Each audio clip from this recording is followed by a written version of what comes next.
Pattaya City Expats Club is a non-profit social organisation and our speakers are volunteers. The club as such assumes no responsibility or liability for the professional reputation of or the quality of services provided by the speaker today.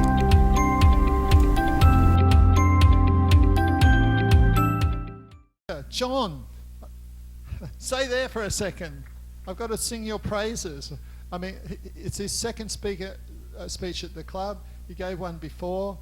I'm not sure how much he's going to talk about his life, but believe me, his life plan wasn't, I'm going to run a massage business in Pattaya. I wonder whoever conceives that. You meet some 10-year-old kid in America and go, what do you want to do when you grow up? Oh, I want to run a massage parlour in Thailand. Anyway, so John's going to come up and he's going to talk about running a business before, during, and hopefully after COVID. And it's heartbreaking how many people are losing their jobs, and massage, among other things, have been closing all over the shop. John, come on up. Big PCEC welcome. By the way, the people who Big Ron, there's a mess. You've got to do an errand here. Pick up the clicker. Turn around. Pick that up and bring that to the stage for John. I don't think he speaks English anymore, Ron. Yeah.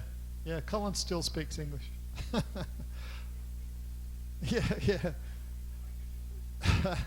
Obviously, it was beyond your current level of capability. Anyway, I know some people who are actually, Big Ron and others, are regulars at the massage place that you run, and they speak incredibly highly of Nemo's massage.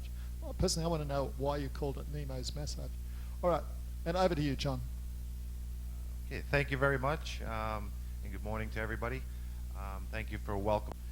We'll go over a little bit of everything today. Just to give you a brief background where I'm from Boston, Massachusetts. I've actually only had 2 jobs in my whole life other than the massage shop. One, I'm an upholsterer by trade, so I worked with family a long time ago for about 18 years, building new furniture and whatnot, learning the business there. And my second job prior to coming to Thailand, I was basically like a project engineer for a major manufacturing corporation. So I taught lean systems and streaming of online processes and stuff like that. So those are basically my 2 major jobs that I've had before I came to Thailand. I was back here in 2016, and I discussed coming in and opening a massage shop.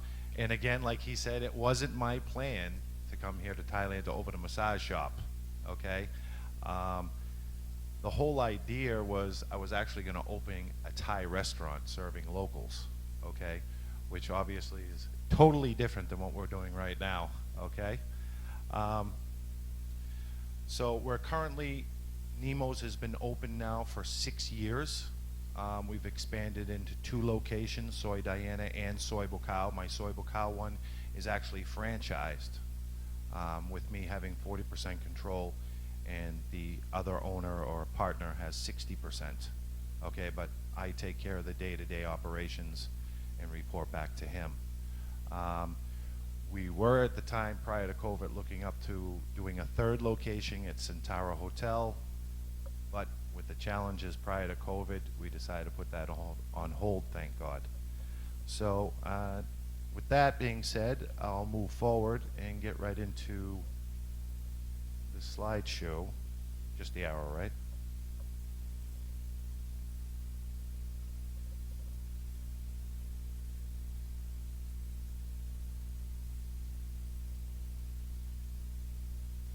Okay, there we go. Okay, first item, for those that maybe ever were considering opening a business in Thailand, the first thing you got to ask yourself is where you're from, because depending on the country, you can actually own more of a business than other countries. And what I mean by that is we have American citizens here in Thailand are allowed to own 100% of their business, going back to the Treaty of Amity, okay, which I think was back in 1978. With that, you have to have a 2 million baht security. So coming into this and finding out that I could own 100% of the business made me a little bit more comfortable with what I was doing, okay? I hear more and more people, you know, how do you do that? How do you, you know, how's that work and everything? How come I can only own this much? Happens to do with that treaty. Not to say that you're in danger if you own a business of losing it all. Okay, so if you're from England and you decide I'm going to come in, I'm going to open a business, you can still be a majority shareholder, okay, with you owning, you know, 49%, and then you have 2 Thai partners, which you could split up for the rest of the percentage of the 51. Okay, you still have controlling interest. So for those that hear these stories of, well, the guy lost his whole business and it's not working out for him, or he got worked over and he lost everything. It's not the case. Here in Thailand, they take contracts seriously. Most of the time I hear people have opened businesses under their girlfriend's name, another name, a friend, or they've loaned money out to somebody and they've not put their names on the shareholder agreement. You don't have to carry a work permit. You don't have to pay Social Security tax if you don't have a work permit, but you can be on the shareholder's agreement, okay? So that protects you. So keep that in mind, all right? The next is what type of business and developing a plan. I'm sure you guys have heard so many times people have come into Thailand, they hear something's going on, they like the idea, oh, I'm gonna open this up over here, I got a bar or a go-go or a massage shop or restaurant, but they don't clearly develop a plan, all right? And then months down the line, it's turnover. They've lost it, okay? For myself, prior to coming to Thailand, I did a 6-month plan based on that restaurant idea, okay? I networked, I talked to people, I reached out to people in the community, those that have been here for a long time, not the guys that have been here come and go, all right? I took their information, gathered it. Like I said, 6 months I sat in front of a computer, back in the States, mind you, talking to everybody overseas. I had made one trip over here and decided I was going to do it. But in that time of the 30 days that I was here, I was not out gallivanting around. I was talking to people, looking at real estate, doing my due diligence to open a business. If you're truly serious about it, you gotta make it your own, all right? Just as if you were to do it back in your own country, all right? Thailand doesn't make a difference. Geographic area doesn't make a difference. If you're gonna be serious about it, then you can succeed, okay? So after 6 months, I developed my plan. The next thing was to find myself a solicitor, okay? A lot of people have, you know, references for lawyers, solicitors, or friends that will help them open up the business. The key to this one is finding someone that is very good, not only speaks Thai, but English, or maybe even another native tongue, and has great contacts and referrals. I was fortunate enough to hook up with a solicitor that worked for a big law firm here in Pattaya in Bangkok, and she was referred by the golf club in LK Metro. Now, I happen to know Steve, who had passed away a couple of years back, but he's been in the business for a lot of years over there. So he referred this one woman over to me, and she was able to get the ball rolling. You may hear instances where people have solicitors and they don't work hard, or they can't get a hold of you, or you can't get a hold of them. This is a very important key. You need someone that you can reach out to at any time of the day and be able to get the answers quickly, okay? Because things change here so rapidly. It's one thing I've learned over the years. Number one thing, location, location, location. I'm sure you guys have seen, especially over the past few months, that location has basically determined who's still open and who's still not, okay? And even prior to COVID, we saw many places that were losing market share. Soy 7, Soy 8, all right? People were migrating. you want to make sure that you come in here with that business plan, understanding what your walk by is. And I would sit there in front of places for days, counting the amount of people that would walk by. Not necessarily go into a place, but what was a potential customer. A lot of guys don't do this. And I'll give you an example. My business partner from Soy Bocao sat next to my shop on Soy Diana and watched me for 3 weeks work the business every day. He saw how many people walked by, walked in, and that's how he determined what he was going to do with me. Okay? Guys come in here and they think, oh, I'm going to open a bar here, or I'm going to open this right here, without understanding who's walking by, who's there, who's going to come. Am I out of the way? Not to say that some places, especially restaurants, that might be out in the middle of nowhere, don't do well, because they do from word of mouth. But that's somebody working very hard at the business, making themselves known. Okay? So it's really a key is understanding location, location, location. It doesn't matter if you're going to open a restaurant, massage shop, sell widgets, golf, it doesn't matter. You've got to have the traffic. Okay? Very important. Okay. So people said, what's your startup challenges? Okay. One is understanding how the business works, getting a business visa, whether you're going to have a work permit. Okay? The business visa itself is a B visa, non-B visa. And that comes with opening a business and being a shareholder. Okay? Now again, you can get a business visa and be a shareholder but not have a work permit. Okay? That's okay. If you do decide to get a work permit, you got to understand what's going to happen at that point. With a work permit, you need to carry 4 staff under Social Security. There's no ifs, ands, or buts about this. Okay? What's that do for you? Does it allow you to sit there and do anything you want and work whatever you want to do? No. Okay? A work permit allows you to do basically maybe a payroll or any kind of office type work.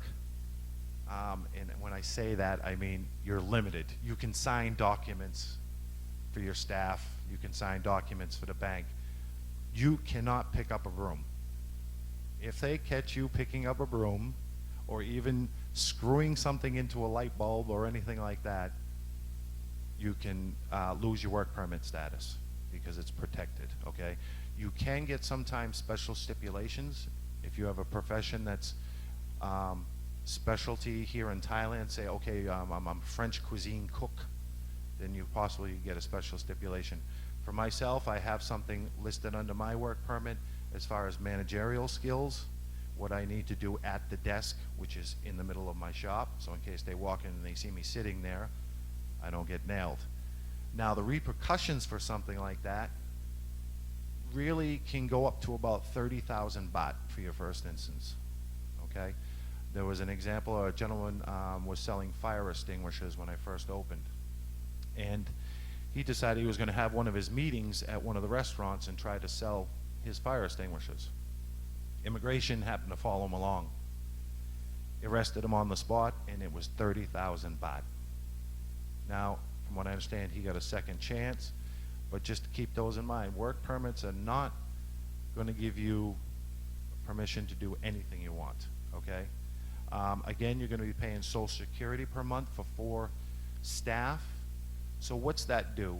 The staff get immediate free health care, and they're put ahead of the line. They'll get a little card, and the cost usually runs around, for 4 people and myself, around 13,000 baht a month, okay? Keep in mind, Social Security, taxes, those all come with it, all right? You're going to pay taxes on your business, okay? I'll tell you the benefits of doing that as we go along versus not paying taxes, okay? And that comes into my thing with donations. Everybody understand what I mean by donations? All right? We've probably heard this a lot, right? Who's paying and who's not paying. Okay, so here's a little story. When I first opened on Soy Diana, And being new to this, had my business visa worked up, work permit worked up, came back from Singapore. I'm all happy, ready to go. I got my licenses coming in. And my immigration guy comes in and says, we'd like a donation. And I says, well, what do you mean by this? He goes, well, you know, maybe if you could help us out. Well, 15,000 baht, okay? There was no way around that.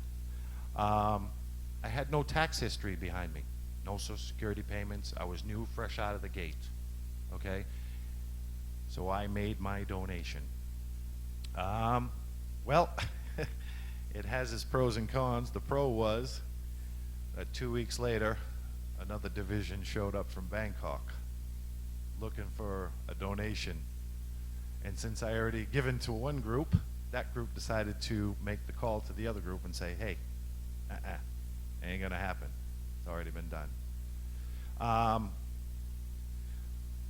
Those obviously happen depending on what type of business you run. As you know, I'm sure people have heard about it, monthly donations and stuff like that.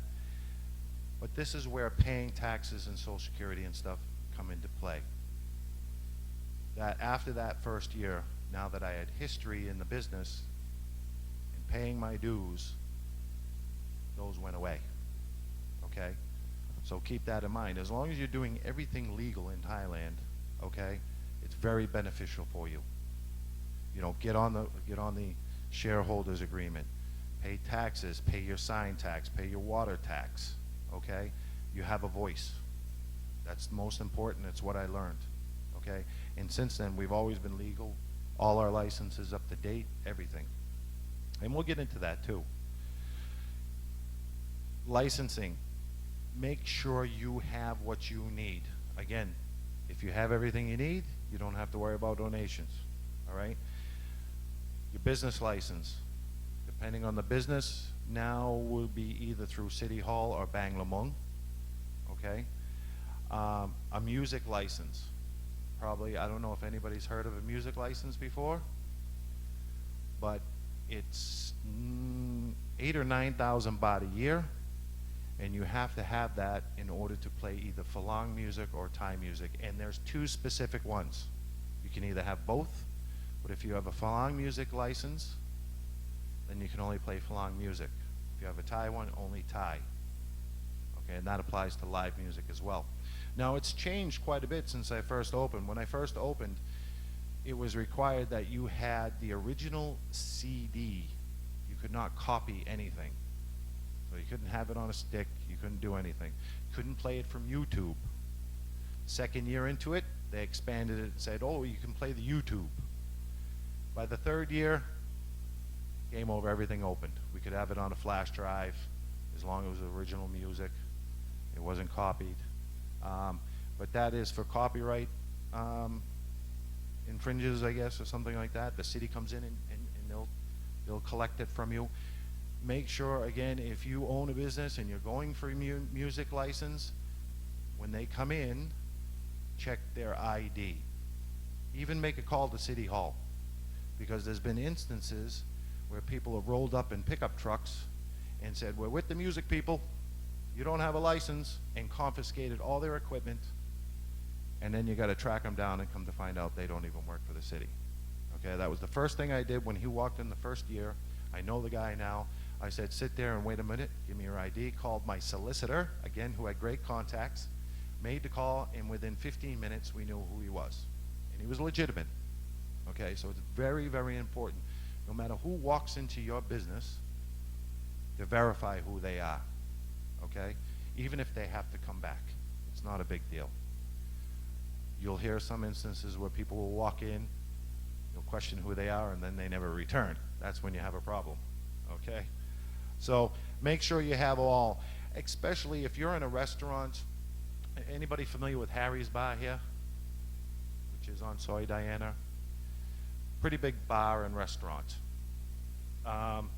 They have the business license, the music license, accommodation license, but they didn't have an entertainment license. And someone walked in and said, no, you can't be playing the music. Well, we got a music license. No, it's considered entertainment. You have live music as well. But we're a restaurant. No. It's better to have every single license you can get, and that goes back to your solicitor again. She'll know what, or he will know what you need. So make sure you have the right stuff going on. The third thing that I dealt with was leases. You might hear sometimes a lot of people coming in will open a business and they say, yeah, I got a 1-year lease and then I got to redo it. Don't ever do a 1-year lease. There's several reasons. One is you build the business and after a year your landlord sees how well you're doing, they might not renew you. And then they can open up what they want there. Okay? And I'll give you an instance how this happened. A building I used to rent from, I sublet the bottom, okay? And since I was letting it go during the COVID crisis, I told the landlord there might be another tenant that might come in and open a small restaurant. Good opportunity for the landlord to keep somebody in. Landlord decided not to do that, but open the restaurant, the same type of restaurant as the person coming in. So that can happen. And that's only because the sublet only had a year lease. So there's one thing you want to protect yourself about. Don't do a 1-year lease. I always say you can do 3 by 3. They're always 3 years. You can always negotiate 3 by 3 by 3 and get as many years as you can. I have on my both locations 15-year lease. So that's 5 contracts, 3 by 3 by 3 that automatically roll over. And you also save on the land tax because most landlords here will want you to pay the building tax or the land tax. So the longer the lease you extend it out, the less money you pay in land tax or building tax, okay? And they'll file that, again, your solicitor will file that with the City Hall or Bangla-Mung. So always get them as long as possible. And one thing they do here in Thailand is they take leases seriously, okay? And I'll give you an example. When I first opened up, and I think it was after my first time speaking here, a water bill had come through to the shop for 20,000 baht. But it happened to go years back when Robin's Nest, or a company next to me, owned all the buildings, but they never paid the water tax. So I approached my landlord and said, listen, you got a 20,000 baht tax here, and my contract states that I'm not responsible for any liens. So make sure that you have that in your contract as well. You're not responsible for anything prior to you opening up. This is what protected me. She turned around, she says, listen, you're gonna pay it, not mine. I said, it is yours, you're gonna pay it. No, if you don't like it, you can leave. I've already signed my contract. What do you mean, leave? So I called my solicitor, and one phone call later, talking about her breaking the contract would cost her X amount of baht, it got settled. Because she understood that contracts here in Thailand are very serious. If she had broken the contract, it would have cost her more than paying the 20,000 baht. So again, make sure that your lease has good stipulations, no prior liens, no costs for you for anything prior to you opening up the business. And then get it as long as you can, okay? Last thing here is constant changes. You got to be aware of the constant changes. I mean, since I first opened up 4 years ago, my massage license, which is not issued by City Hall anymore, is now by Bangla-Mung, and it's gone from one little license to 3 different things. And they actually now want me to track how many Falang, how many Thai come into the establishment, and how many do each massage. I have to track those now. So when I go in to renew, they look for me to give them this spreadsheet to tell them how many massages I do per day and who's doing them, okay? That was prior to COVID. And they come in and check now. Whereas before, City Hall was, you know, renew it every year. Banglamung actually follows up, and they are coming in and they're checking all the shops now. So that was one big change there. It really threw us off. Part of my massage shop is a guest house as well, and I'm sure that you guys heard about the changes in the hotel licensing and the guest houses that were, a lot of them closed up prior to COVID when they changed that. That was another change that we had to go through. So any establishment that has over 4 rooms cannot have daily rentals. So that really put a change, and that put a hurt on us as well, because we have 6. We had to close down 2 rooms unless you get a hotel license, okay? And finally, our biggest challenge, and I'm going to say during the beginning, was staff. And this was a big question, everybody, is how do you get staff? When I first started, we had 6 ladies working for me. And I says, well, where am I going to get it? I didn't know any Thai. You know, I'm relying on somebody to help me here, you know, the girls that are working in there. And in the beginning, it wasn't easy. I was finding myself traveling out on a motorbike with somebody I knew, going to the schools, trying to drum up more staff. And it wasn't easy. You know, if one of the girls left, I was down to 5, 4. At one point, I was actually down to 4 ladies. Okay, so staff is going to be very difficult in the beginning. Where you find them is word of mouth. Thank God we got a lot more Facebook recognition now going on with people looking for jobs and stuff. But it was difficult. And you know, some people would say, well, why don't you look for the pretty ones? I think you mentioned it this morning, right? How come you don't have some pretty ones work for you? I can honestly tell you, in the massage industry, there's 2 things. If guys walk by and they see a pretty girl working in a massage shop, a real looker, yeah, well, you know she's going to be picked first, right? And, you know, there's some suggestions behind that. The second thing is, they won't last long. Someone's going to come in, want to take them out, and you're going to lose them, all right? Because, you know, it's easier to go out and have a sponsor, or maybe a boyfriend or something like that, than work in the massage industry. It's a hard industry if you're really working it hard. And to be honest with you, I'm not going to say all, but the majority of the really nice looking ones are not looking to do strictly massage. And that's what we're all about at Nemo's, is we are strictly massage, okay? We don't get into some of the other things that some of the establishments do. And I can tell you that there is really no money involved in that for an owner, you know, and that's part of the problem. So when I was first starting, it was difficult. It was very, very difficult. Lastly is how the girls perform their work. It's not easy to find really good staff that know what they're doing, okay? Now it's changed where you have to be licensed through Banglamung. You have to be registered with City Hall, which they give you a small yellow card, and they will come in and they will check on you to make sure you have these items, okay? So that means you do have to go to school now. If you get caught inside without it, then the owner and the girl can be both fined. Have I heard instances of this? Not yet. But we make sure at Nemo's that we have all that information correct. So one thing I made sure of when I was hiring new staff was standardization. I'm sure maybe you people have heard of this, but I wanted to make sure that every person that I hired knew what they were doing and they followed a standard with the rest of the girls, okay? I myself used to test the ladies for foot massage. Another woman would test them for oil, and another one with Thai. Now, not to say that I let go everybody who didn't make the tests. If you were young enough and you had an open mind and you were willing to learn, the girls would train you on site, and we wouldn't put you on the line until we were confident enough that you could perform the job that we asked for.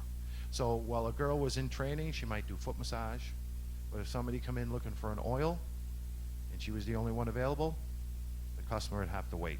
We would not have that lady take him in. And there's been other instances where the girl's been on the line and we asked the customer, tell us what you think. Give us some feedback. Is she doing all right?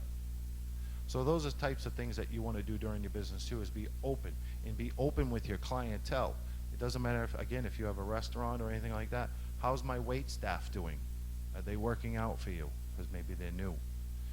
Feedback, feedback, feedback from everyone, staff and clientele, okay? What else? Oh, okay, let me get into the cultural changes. All right, the first thing, and I talked about this back in 2016, was expectations and limitations, okay, with your staff. Again, it doesn't matter what business. When coming in, you want to make sure that you have an expectation of what your staff should be doing for you. Okay, it doesn't matter if they're from Thailand, Vietnam, Cambodia, America, England, doesn't matter. Your first thought is, I need to have a goal with these people. Okay? But what I learned here in the beginning was you have to have limitations. And what I mean by that is you can sit down and talk to your staff about what you want them to do and what do you want them to perform. But there are limitations such as I talked about when I first opened, I want to put up all these signs, I want to put up these things so the girls know what the rules are and vacation days and this and that. What I got was, boy, you make me think too much. I can't do that, okay? Which is true. It really is true. I found out that, they know their job, and with communication, you can still get the expectations through without pushing them too much. Because if you do push the staff too much here in Thailand, they will leave, okay? And I've learned it the hard way, and so many other people have too. So again, expectations and limitations. How far are you willing to go to get your point across, okay? There's got to be that happy balance, all right? And what leads us into another thing, which is money isn't everything, okay? So while you might try to push a bigger payroll at them, it really doesn't matter.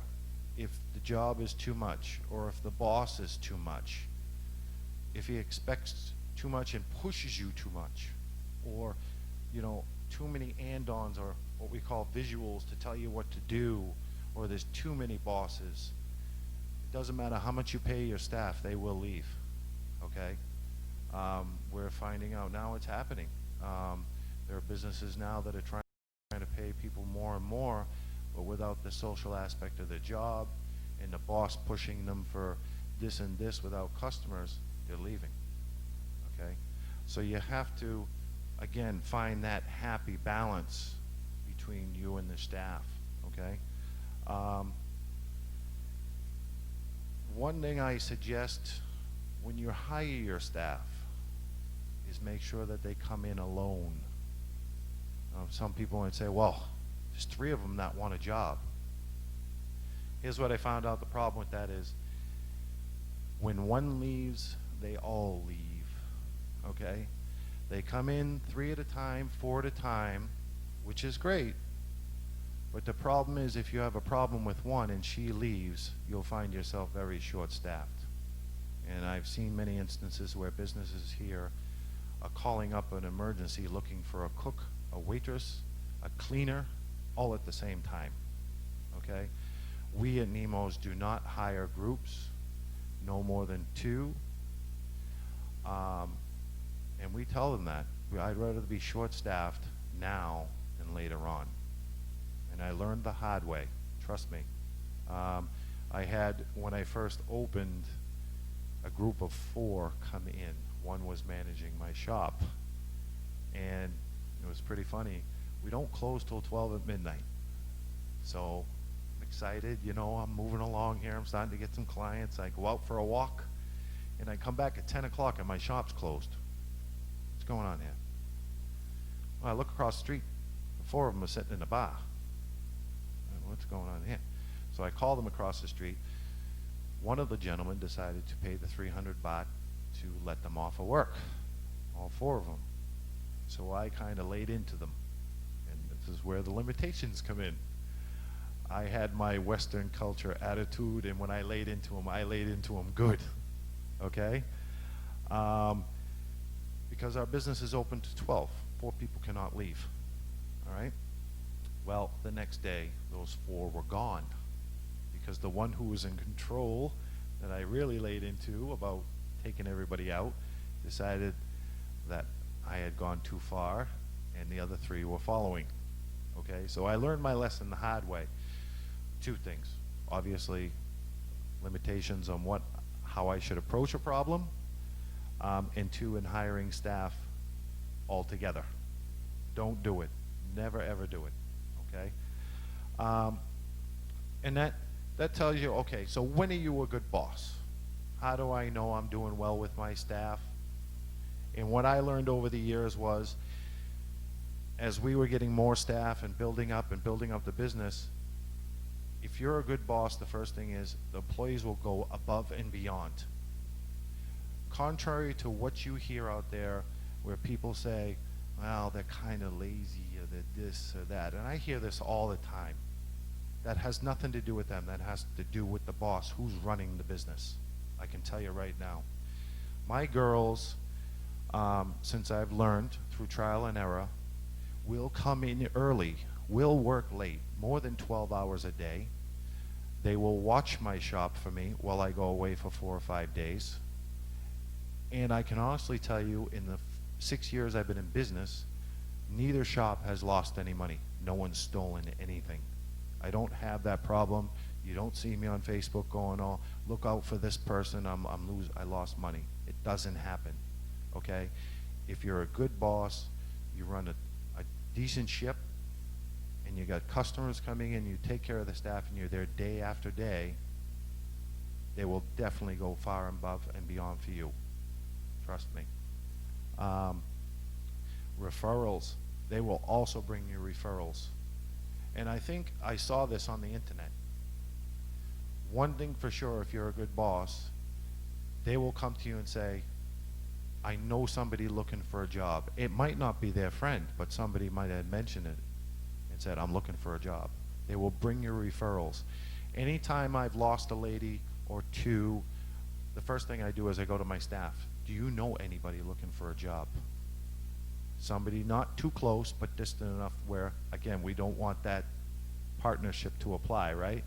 It's got to be something that they indirectly know. And they say, yeah. And they'll bring somebody in, okay? So referrals is a big key. It's very rare that I have to go out and beat the street looking for anybody. I mean, I remember in the beginning, I hired somebody to go out and send a letter to every massage shop in town saying, do you know somebody that come work for me that you don't need? Don't have to do that anymore. And lastly, stay with you through thick and thin. My tenured employee right now has been with me over 7 years prior to me, long prior to me opening the first Nemos, all right? The rest of the girls have been there anywhere between 4 years and more, and still with me to this day. So that's another way you know that you're doing well, is when your staff stays with you and they're there for a long time.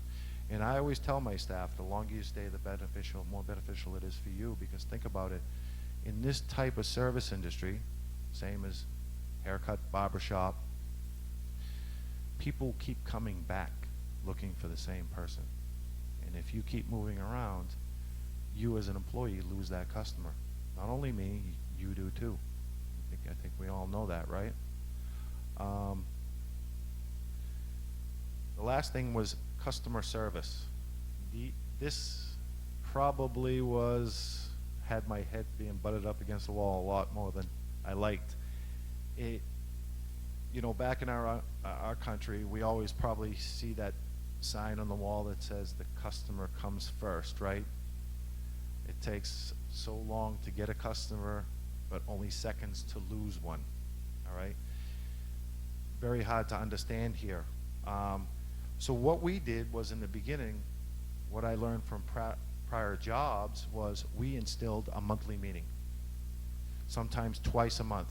So I bring my staff in, and one of the girls would interpret until my Thai got a little bit better. But we would lay everything out on the table. And we would talk about issues, problems, how do we get better as a group. I would not say, this is what's going to happen. I would say, what do you girls have for ideas? What is it that you can do to help me build this business for you? And they really enjoyed that. They got involved. And we'd have an hour meeting. Sometimes we'd have people waiting outside, but this was more important, was to have this meeting.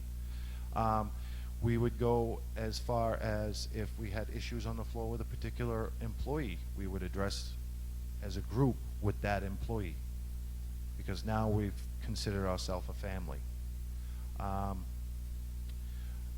That's a little bit different outside than what we do back home. We have human resources for that, but it was a way for us to communicate with each other what we needed, who was the problem, how do we give better service to our customers, okay? And I tried to teach them everything that I knew from a customer service perspective back from my country. Customer always comes first. You probably noticed in the past, a lot of people, especially massage shops, don't want Indians, right? We've heard this before. We don't want the Indians, or we don't want the Chinese. If you walk into my shop, it doesn't matter where you're from or what you do, you're welcome in my shop. And that's because I taught them that a customer is a customer is a customer. Doesn't matter where you're from. Doesn't matter how much money you have. You don't know who they know. You don't know their background. So we welcome everybody. Now, I'm not going to say they like it all the time, but they do. They welcome everybody in, okay? So customer service was a big key for me in the beginning, and it's still to this day. Since then, my girls have taken a step up in the business, and they actually upsell now. So I'm very proud of them. If you come into the shop, a guy will say, can I have a foot massage? You might hear them say, well, we got a promotion over here, foot and oil for $290, or would you like an ear spa, or this or that? So they've really taken it to the next step, and I'm very proud of them. Actually, one of my girls, I have to congratulate her, she left my business to open her own. Now, while some of you might say, oh, how can you let that happen? It's actually something that when I was growing up was instilled, was to actually be able to teach somebody enough that they can go out and do it on their own. That means you've accomplished something. And she is open down the street somewhere on Soy Bocao, and she's still there, even after COVID. So I'm actually very proud of her, okay? So as you know, we over the past 6 years, like I said, we've opened up 2 shops. We were on our 3rd with the Centauro that was put on hold, and we've done very well. We've built up a very big client base, and we were the 2nd shop was humming right along. And then March 18th, as you know, everything just went belly up, okay? And I had a feeling it was coming. I actually was in Koh Chang when we got the call from my solicitor. Bang Lamung has notified us, and they will be walking around. I figure it was probably one of my last good vacations for a while. And we raced back, and lo and behold, they were walking around door to door. As you know, you got this amount of time to close. It was like a just smack in the face. I had just pulled up when he was standing outside my shop, and I remember my girlfriend saying, we still have customers in there. He said, 1 more hour. This is how serious they were. 1 more hour, I'm coming back. If you're still open, you'll be closed for good. Okay, okay. So that really hit us. March 18th, it was done. The next morning, we woke up like many of the rest of the people thinking, all right, this is going to pass. You know, maybe a month or 2. Who knows what's going to happen? I mean, reality hadn't sunk in for us at that point. It was kind of a day off that I haven't had in a long time other than that vacation in Koh Chang. I'm like, wow, I'm sitting at the shop and we're not open. What am I going to do? You know? We took the time to do some remodeling. I kind of did some myself, had nothing else to do. And then started talking to other business owners, and everybody had the same idea. 1, 2, 3 months maybe tops. This is where we'll be at. Well, it became a 3-month closure. We didn't open until June 1st. The things that we had to go through in order to open almost seemed like it was impossible. Banglamung, again, we're going to come down and check to make sure we were COVID prepared.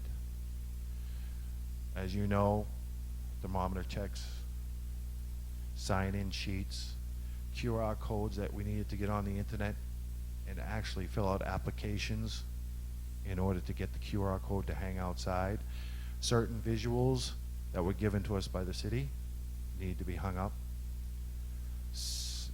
Out of 7 chairs on the floor in one of the shops, only 3 were going to become available because of the distance in between. There was at one point where the oil room upstairs was going to have plastic in between, or we were going to have to take down the curtains and wash them every single time we had a customer. Again, it seemed like impossibility. But we managed through. We got our visuals up. We did everything we could to get ready for the June 1st opening. As expected, it was a pretty good day that first day. No bars were open, only massage shops and a few other things. So everybody had nothing else to do but go to massage. Now 3 months has turned into, where are we, 7, 8 months now? And you can imagine things have only gotten worse. A lot of people have gone home. A lot of places have closed up. The visuals and stuff still need to be maintained. We're going to be getting a visit from Banglamung within the next week. We got the call. So they do follow-ups. So to be in business right now is challenging, to say the least. Okay? So that leads us to say, you know, what are we going to do? Are we going to stay open? Are we going to close? You know, are we going to move somewhere else? You know, what's going to happen? I think people are still holding out for maybe some time after the first of the year. We don't know. Okay? Excuse me. So that kind of leads us into, you know, what do we do to prepare ourselves for this and try to save as much time and money as possible to keep fighting? The first thing that we ran into, and a lot of other businesses ran into, was the landlord negotiations. And I'm sure a lot of you have heard about this. Some landlords are being, you know, nice about the whole thing and there's understanding and working with their tenants, where some others aren't. We're kind of 50-50 on that. One shop's good, one shop is not good, not negotiable. And that's where I get into understanding and not caring. So I can give you a kind of like a scenario both ways. From what I understand, the OK group has given all their tenants 50% off. Okay, now I could be wrong about all of them, but majority of people I know that rent from them are getting 50% off still to this day, which I think is great. There are some landlords that are not even charging for rent if you're open or closed. I have some friends from Ko Chang that own a business, and as long as they stay closed, there's no rent cost. So that helps out. Now, what that does with the guys that have business work permits and visas and stuff like that, there's been stories on both sides of, you know, still pay taxes, which we still do, and they'll work with you on still keeping your status. Of course, so we've heard in the past too that there was, I think, in the news, there was one guy that said he had to close, but he's still keeping on his staff, but not making the amount of money he's supposed to make, and they've taken it back. I don't know about that. But as far as On the other flip side of the negotiations with the landlord, I know of an instance where I was actually next to them, and I heard about it, where the landlords came in and they said, sat down with the owners and they said, listen, the owner said, we need to renegotiate our terms. Either that, we're not going to make it. And we're looking for X amount off. And the response from the other side was, I don't need to listen to your problems. It's not mine. You want to leave, you can leave. These are the things that, you know, are going on at this point. Now, we don't know what someone's circumstances are or whatnot. You know, maybe they're upset, but the response wasn't good. But I think that's going to determine where we're going to be in the next 2 or 3 months, is whether or not these negotiations will work out or not.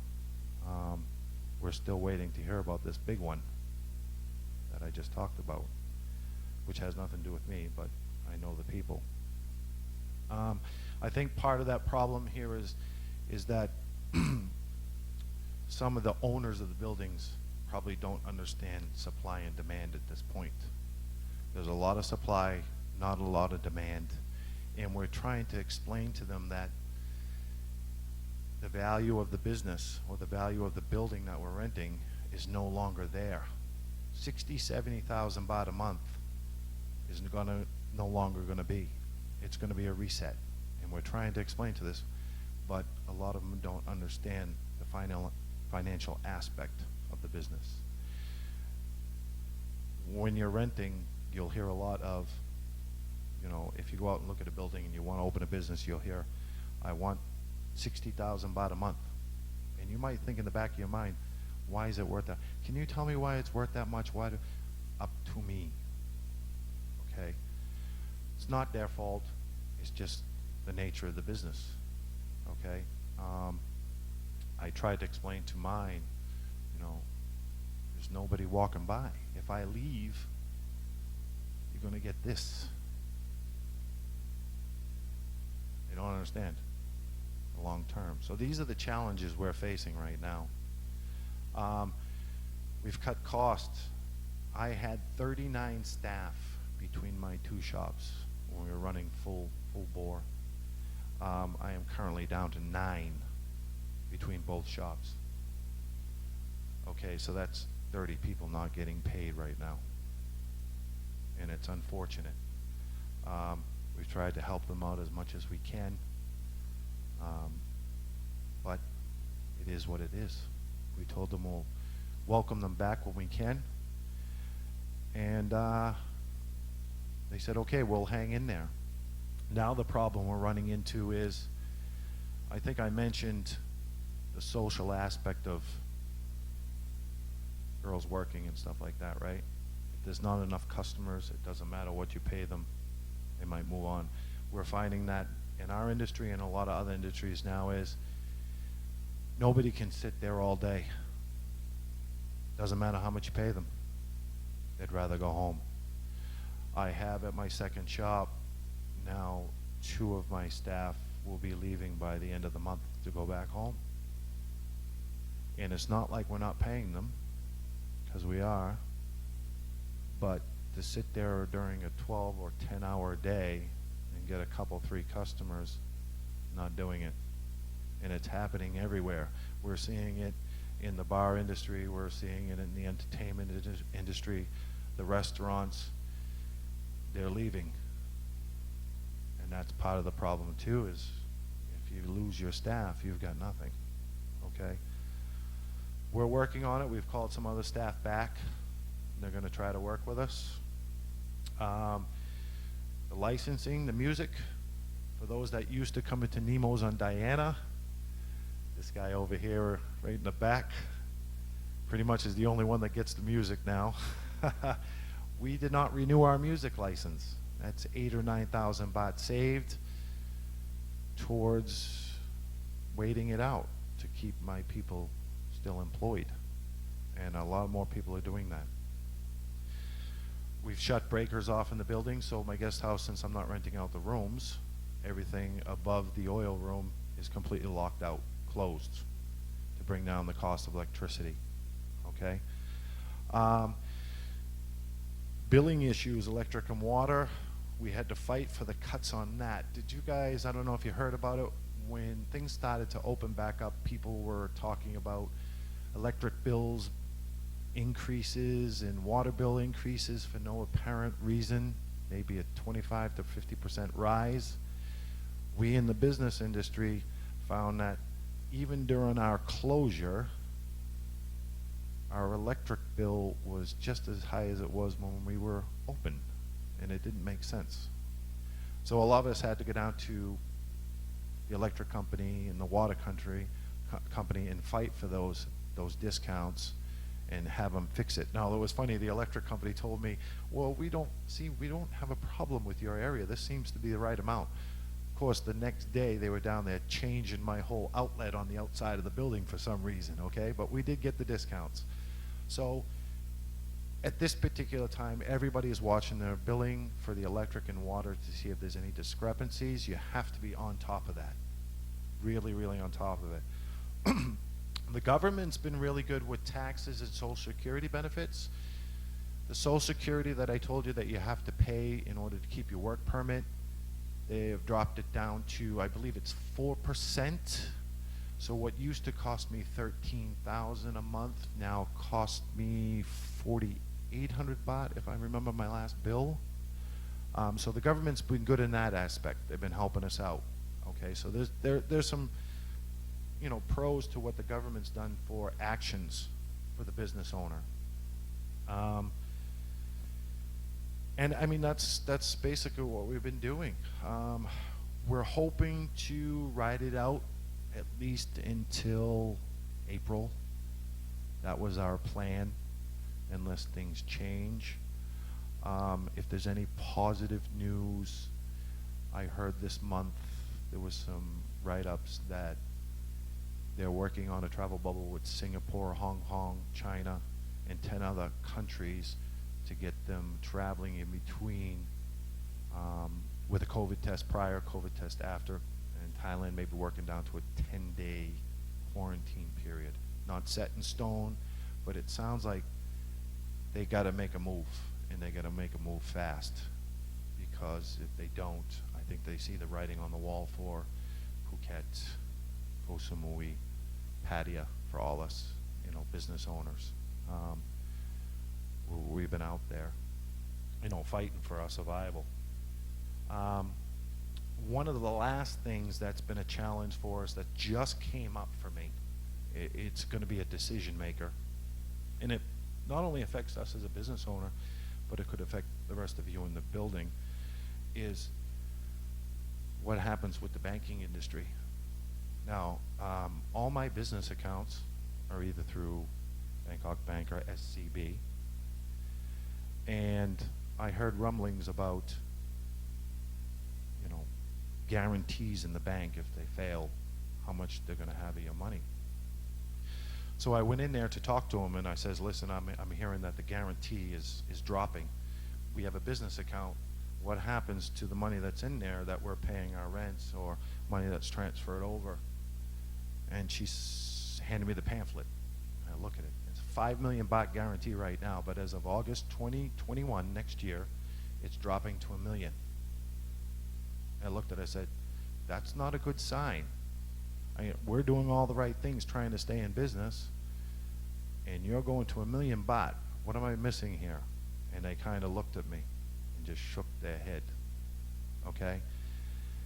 That has me nervous, because all the good things that we are doing, trying to cut costs and stay in survival mode until this thing is over, if something happens to the banking industry, that would be the final nail in the coffin. So now the decision has to be, where do I go from here? Where do we go from here? Do we hide money under my mattress? You know, could I wake up tomorrow morning and I can't get access to it? I think if some of you might know that, especially as a business owner, we sign a contract with a particular bank in the area. and we can only withdraw from that particular bank. So if I go down to Bank of Bangkok on Soi Buakhao, I can withdraw with my passbook, my business passbook. But if I go to the Bangkok Bank at Big C, I can only deposit only. Well, what happens tomorrow morning if I wake up and that branch is closed? What do I do? This is all speculation, but all indicators are leading to this. And it makes me nervous, and as well as the rest of us. For guys that own businesses that might be on retirement visas and have a certain amount of money in the bank, what happens if you wake up tomorrow? You can't pay your rent. You got no money. So moving forward, I'm hoping things work out good. We're fighting, and hopefully things change after the next couple of months or so. But that's where we stand. We still have clientele coming in every day. We're doing a lot better than most, thanks to some of our residents that live here and have been with us for years. But some others haven't made it. So we'll see how it goes. On that note, I'll leave on a positive area here. So what we've done here, I want to go over some of the promotions and discounts for the group. Anybody who's a member of the PCEC, if you decide to come into Nemo's and try it, you're automatically going to get a 10% discount off any massage other than promotional massages. And what I mean by that is if you come in for a foot massage, an oil massage, you have the membership card or the PCEC card, you're going to get 10% off for life. That's just going to work. We have promotions that are running that are 2-hour promotion stuff. There's no discounts on those because they're already rock bottom, okay? We also have loyalty cards that I left on your seats for you. If you look at the back of those, you also, every time that you come in, you'll get a stamp, a Nemo's fish stamp, and when you get 10, you automatically qualify for either a foot or a free Thai massage. Either one of those for an hour you get free, okay? And if you're worried about losing the cards, we hold on to them to certain people, and we put your name on them, and every time you come in, we track it for you, okay? So, and then just to give you an overview of some of the promotions that we've run for 5 years now, they've been very popular. We have 2-hour promotions. Foot oil, we're pretty much one of the cheapest ones in town. 290 baht for 2 hours. 1 hour foot, 1 hour oil. We have foot, head, and shoulders, 2 hours, 290 baht. Body scrubs, oils, we do ear spa, manicure, pedicures, facials. We take care of it all, okay? Most competitive in town. If you have any questions or anything, you can give us a call on that. We also do delivery service. Anything within 1 kilometer of our shop, it's only 50 baht more, for basically to pay for the gas for the lady to come over. And that's pretty much it. So I think that covers everything. If I missed something, but are there any questions? Open floor if you guys have some questions.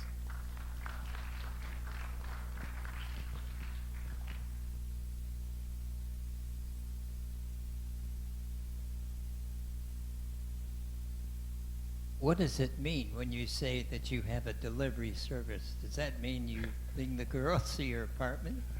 Yeah, so if you're staying at a hotel or wherever your condo is or whatnot, and you call up and you don't decide that you can't make it into the shop, but you'd like somebody to come and service you at your residence, we can send somebody out there. So you basically, say if you wanted an oil massage, right, for 1 hour, you'd pay for the oil massage and then 50 baht on top of that just for the girl going out there. Normally, and I'll let you know, is in normal times, most shops, it was 300 baht extra for a girl to leave the shop and then come back. Because we don't know how long they're going to be. They could extend it for 2 or 3 hours. So that 300 baht covered them. And then if anything happened, for us, it went towards the insurance for the company. Okay? So now we've dropped it down to 50 baht. We give that lady the 50 baht, and she puts it towards the gas or the taxi ride for her to get out to you. Okay?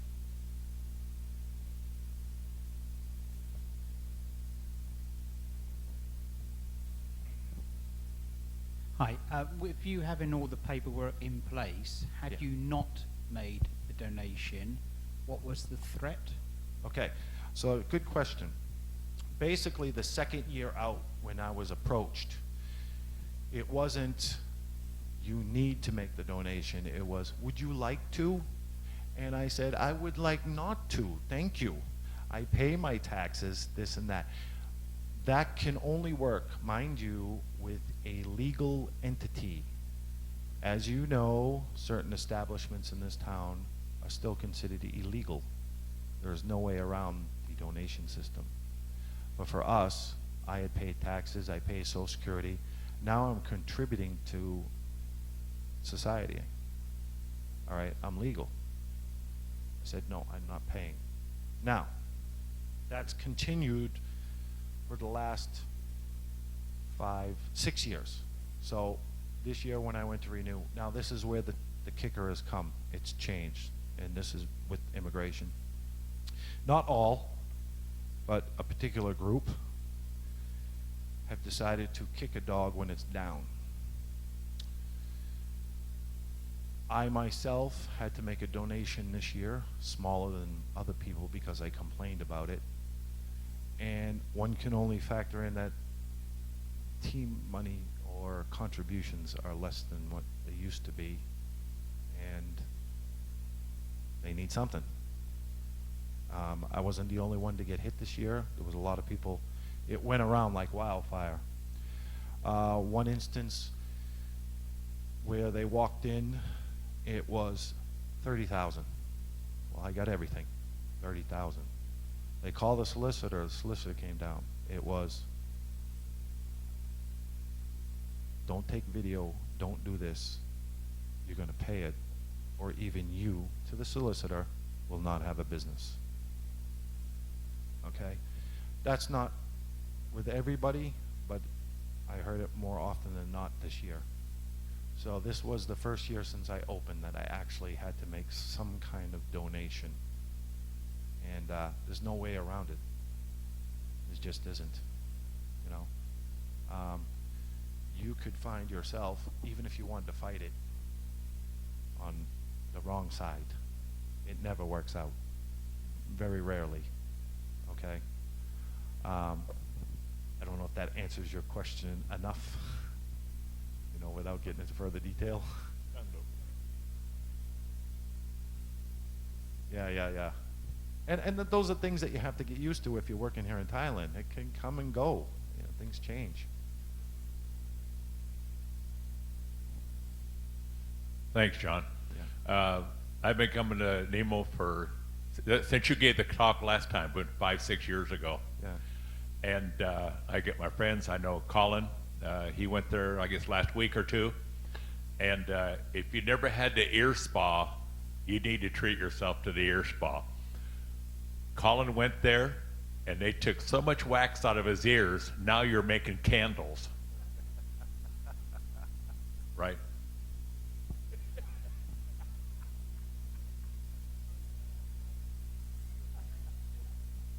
Thanks, Ron. Thank you. For those that don't understand what an ear spa is, and in Thai it's called spa hu, okay? It's basically, it's a wax candling, and they put it in your ear, not too far in because you never want to stick anything in your ear, down deep. And we seal it off and we light the end of it. You might have seen it, it's candling. It creates a vacuum and it draws out the dirt and the wax that's inside your ear at a slower pace. Similar to if you went to the hospital, which I had done, and they used that tube and suck everything out in a second, and it hurts. This is done at a slower pace. You don't feel it. You just hear the crackling. At the end, the ladies open it up and show you what's come out. And we used to do, prior to COVID, probably 40, 45 a week.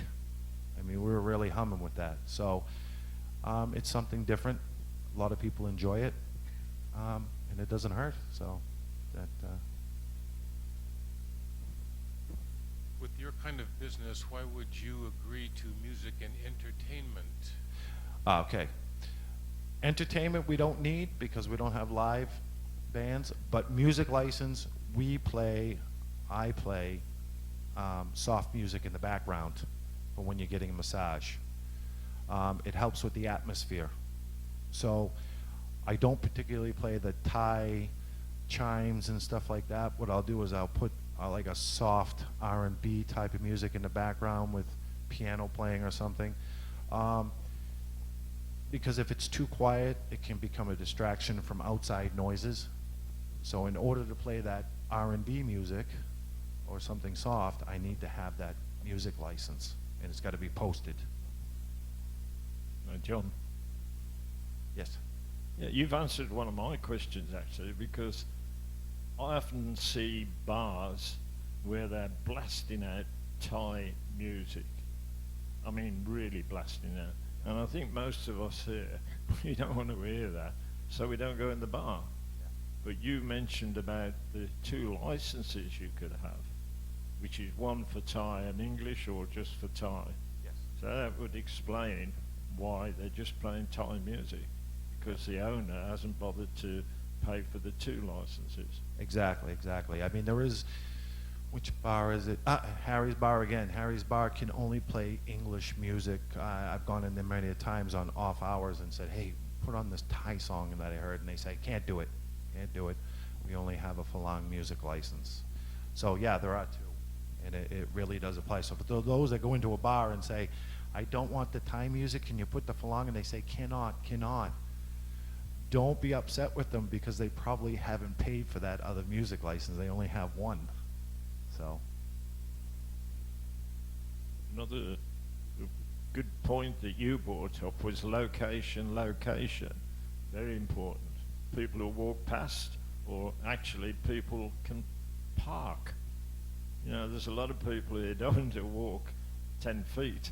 Yeah. So I often see a lot of shops open up, and I'm thinking, you've got double yellow, red lines out there.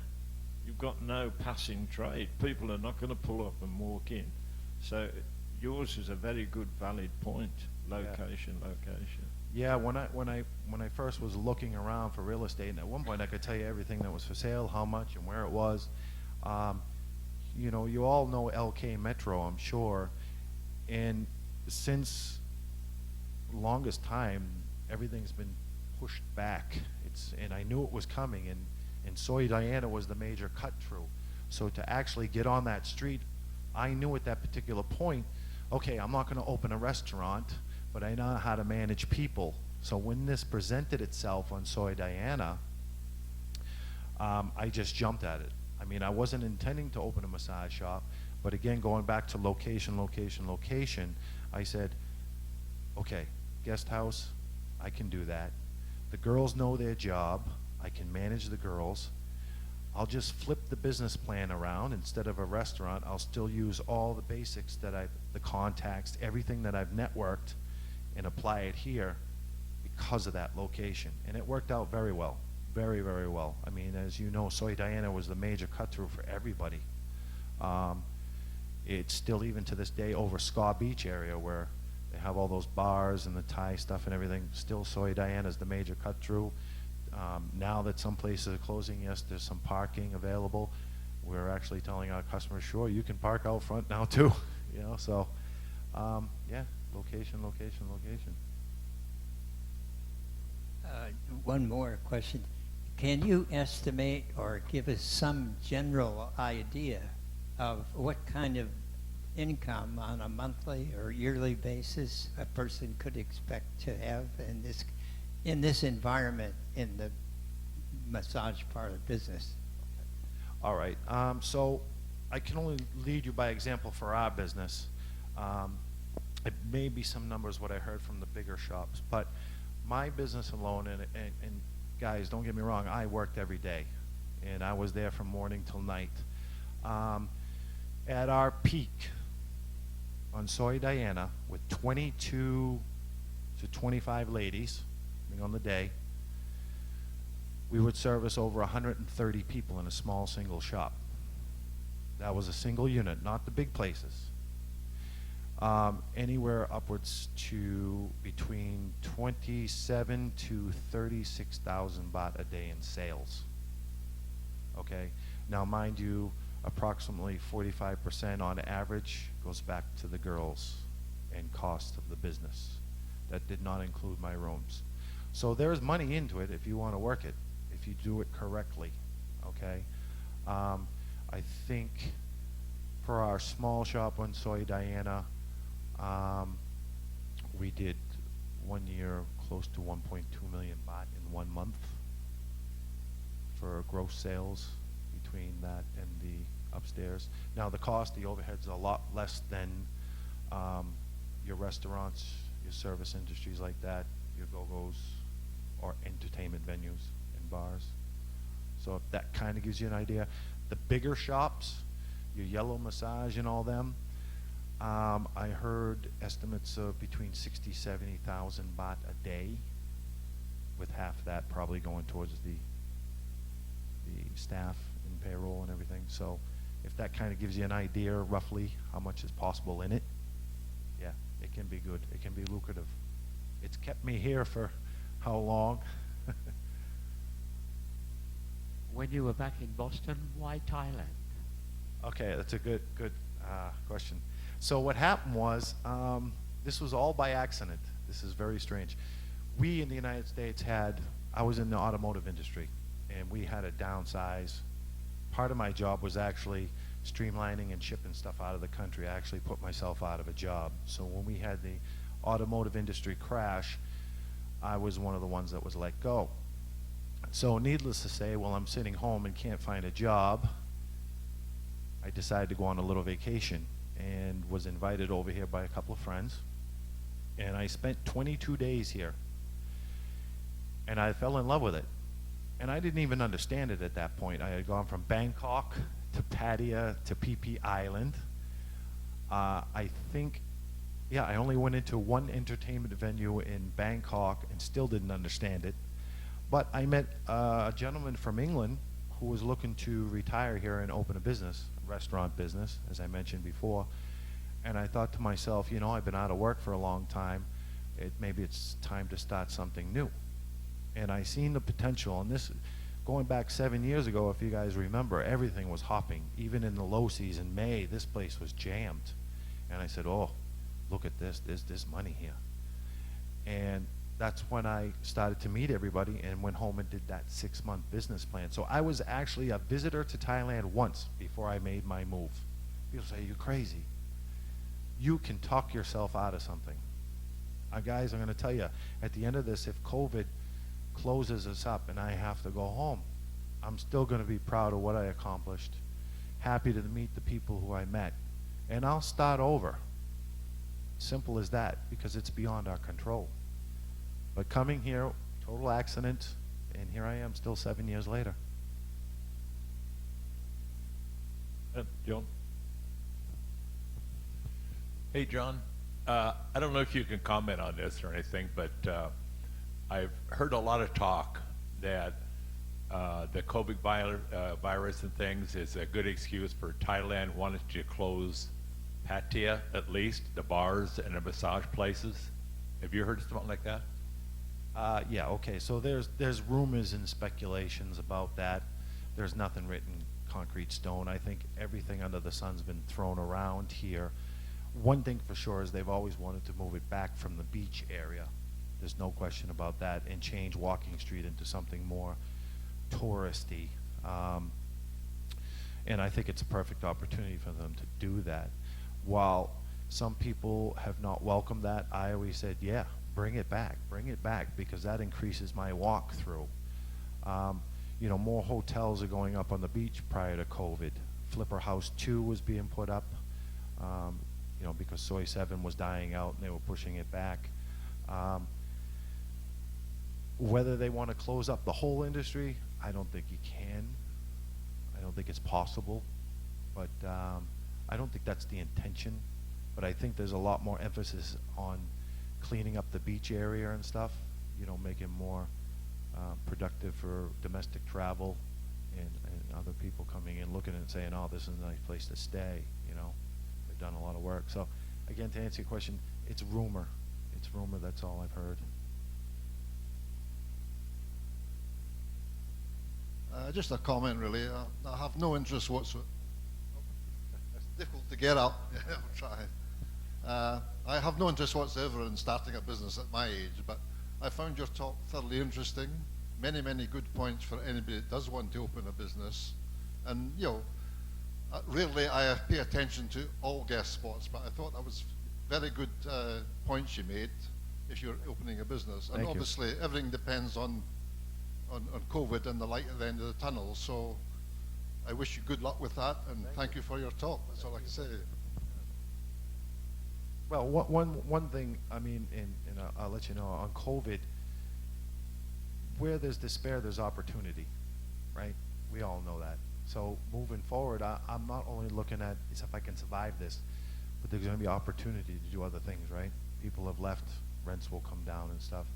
So even for yourselves, if you have a spouse or something, and you say, honey, wait, there's going to be opportunity there, you know? It will come back. It will. Just we don't know how long. Okay, John. Thank you very much. Thank you. Thank you.